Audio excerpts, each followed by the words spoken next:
Welcome to BLT, Business, Lifestyle and Technology for people just like me, sandwiched between family and work. I'm Julia Caesar and today we are talking wax.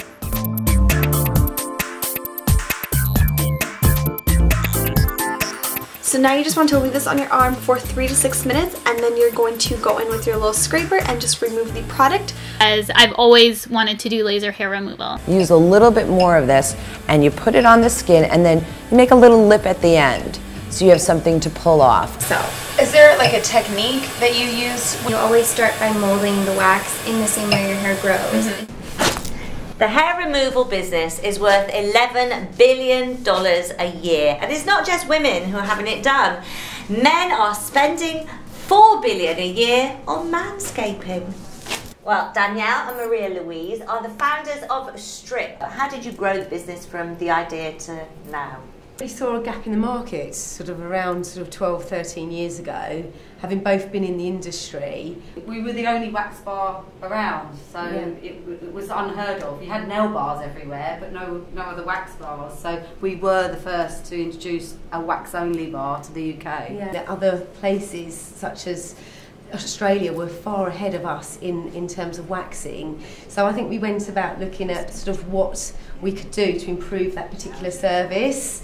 And that's how we sort of came across the idea of actually specialising in it and providing fantastic training to the therapists that were going to be delivering the treatment, because that was part of the issue as well. We've seen so many different waxing studios around the world on every high street. How do you make sure that you stand out from the crowd?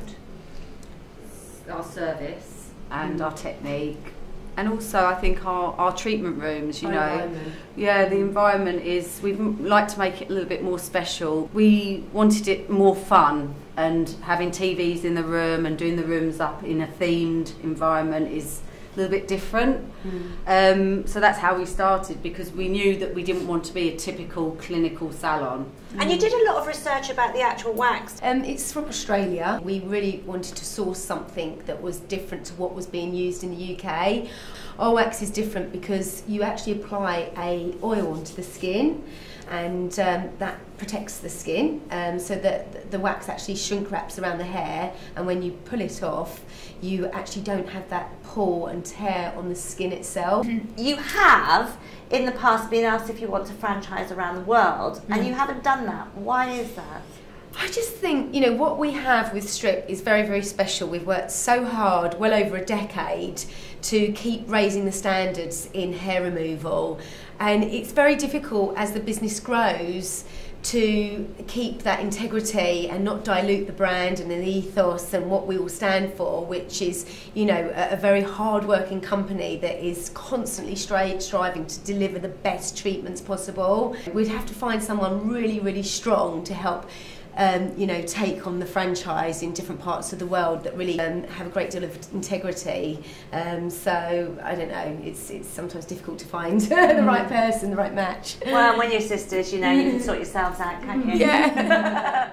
So where did our obsession to be hair-free come from? The Egyptians were the first to invent hair removal, and they removed all of it. The Romans thought that being smooth-skinned equated to your bank balance and was seen as a sign of wealth. In the Middle Ages, it was Queen Elizabeth who set the trend by removing the hair on her forehead and saying goodbye to the eyebrows. The first razor for men was invented in 1844. Women had to wait a further 30 years to get their own.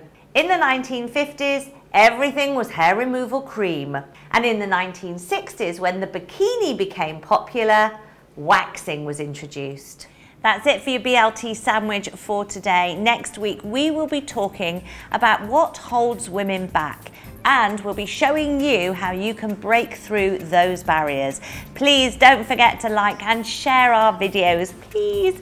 I'll see you soon.